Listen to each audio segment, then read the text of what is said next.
Hey guys, it's Super Legos here with not another weapon, just the same weapon over again as you probably read in the title.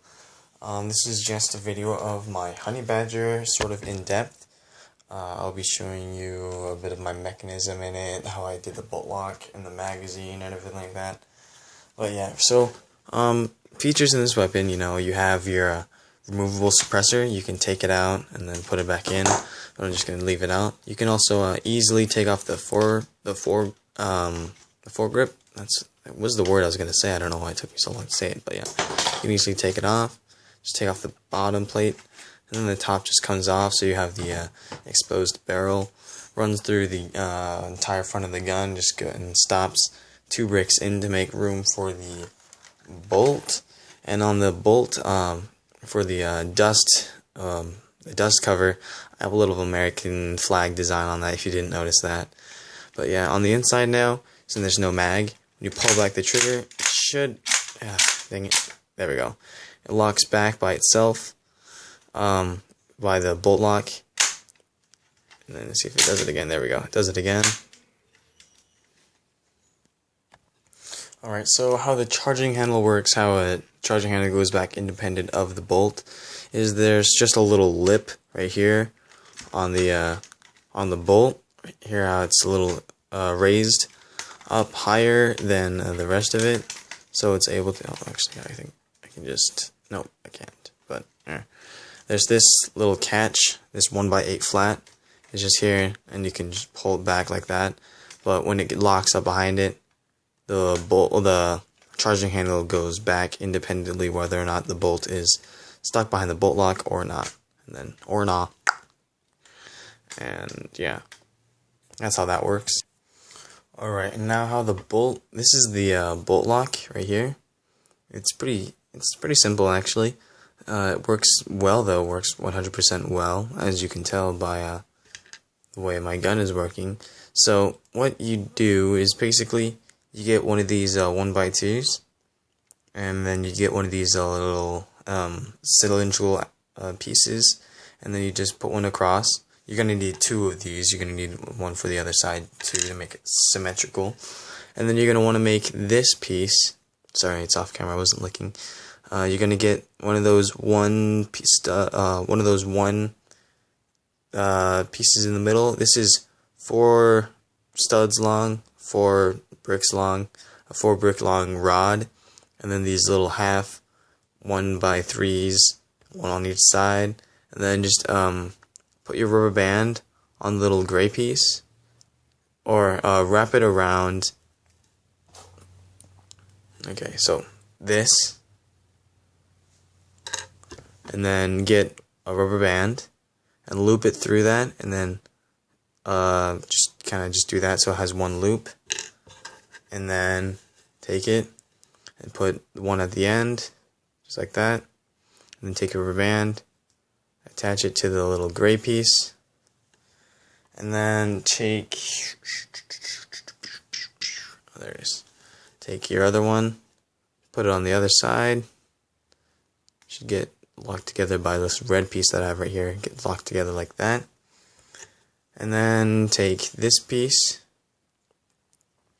and put it underneath your rubber band. So you can have my rubber band's black, so you're gonna have this little blue and black piece go in between the elastic and the Legos, just like that, so it's over on top of it, and that'll make it so it has the spring back, or I guess a rubber band back, since it's not a spring. Clever. But yeah, that's that pretty much. And then just gonna have it right here. Made a little space.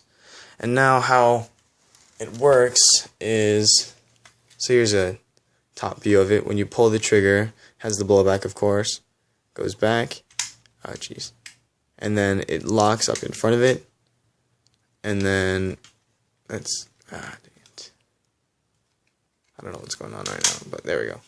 And then it gets locked up behind this piece because it barely gets stuck in front of it, but it's enough to where it doesn't. And then when you release it, goes back, and then just barely grazes along the side. And now how the magazine works, oh jeez. I'll take out the bolt for this part because you don't really need to see the bolt for this part. But the magazine is rubber band loaded, not spring loaded, because it's rubber bands. Yeah. It's rubber bands. You have this one brick. It doesn't actually need to go down that far. It just needs to go like maybe that far, but I did a little bit of overkill.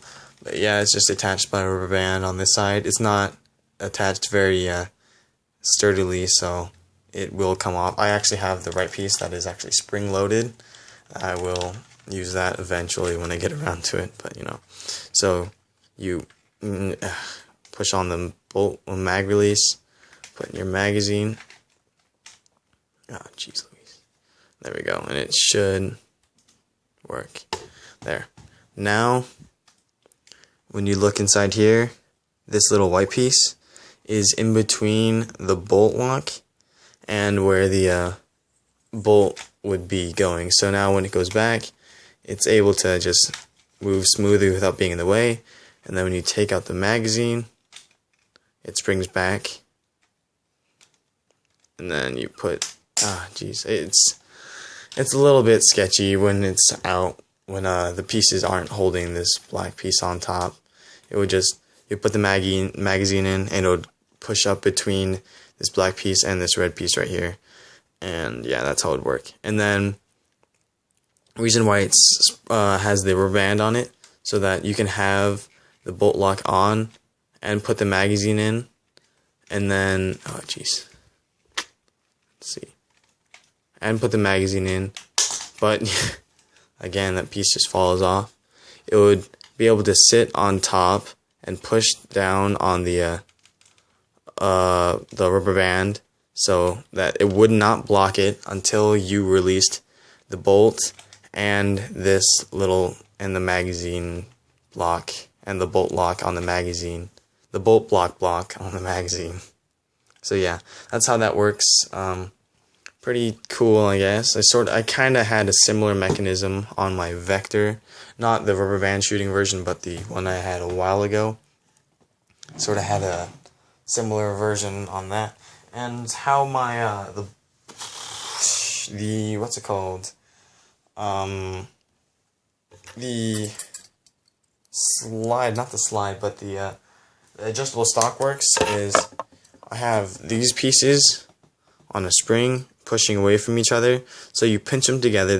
These 1x4 studs on the outside, there would just be 1x4 showing, and you'd push them in just together like that, and then your stock would be able to slide along. Okay, I'll just take this one.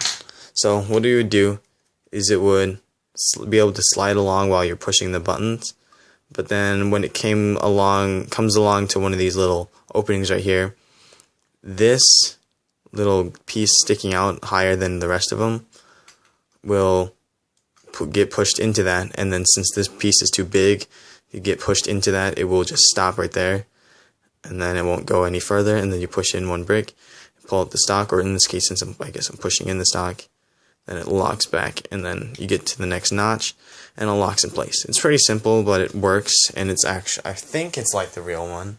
I'm pretty sure that's how the real one works, but I'm not entirely sure. But yep, that's how I'm going to put the gun together. I'll be right back.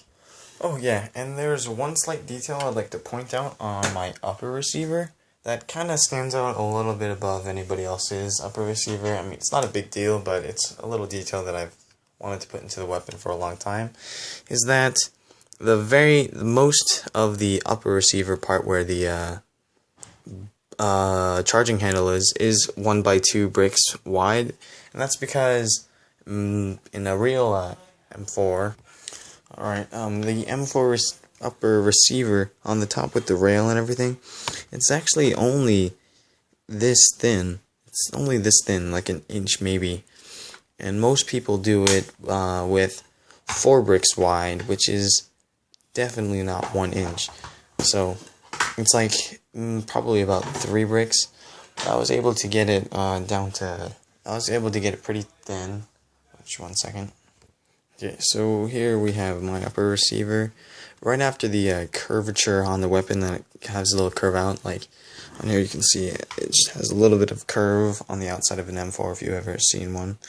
Right after that, it pretty much just thins out directly into the bolt area where the charging handle is.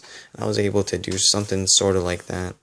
There was still two 1/3 layers of brick right there, but I was able to in the back there's a little opening right here. It's 1/3 brick layer in to make it so I got the charging handle as high up into this part of the gun as I could, and I was able to get it pretty high up. It was 2 studs. Normally people would have it where they have 4 studs, and then they have the charging handle underneath the 4 studs, and then they have some layers of 1x2 on the top for the rail. But I was able to get a full-on brick height on top, and I still have 2 studs, 2 layers in the back for the charging handle to be pretty low to the weapon and still be up high too. So yeah, that was just something I'd like to point out a little bit. And the reason I actually put on this many layers, I could just have 1 layer on top of it, but the reason I did that is because I had to do the forward receiver, the foregrip of the weapon, a brick tall to get the little openings and stuff inside of it to make room. So I'm just going to put on this. I'm going to take off the iron sights and then put on the bottom part. Simple. The parts that were intended to come off are pretty easy to take off and put back on. Oh, the bolt is on. Next up, just going to put in the stock. So we just take it by the back. If you can actually see inside there, you can see the pieces moving in and out. So you push them both in, and then you take the stock and it just slides in. After you get the stock on, you're just gonna get your suppressor, put it in the front. If I will stop being retarded, there we go. Fits in nice. The bolt. I don't know what's going on with the bolt right now, but yeah. So pull back the bolt. I think I don't know what's going on right now, but it's not working out. But yeah, so pull back the bolt.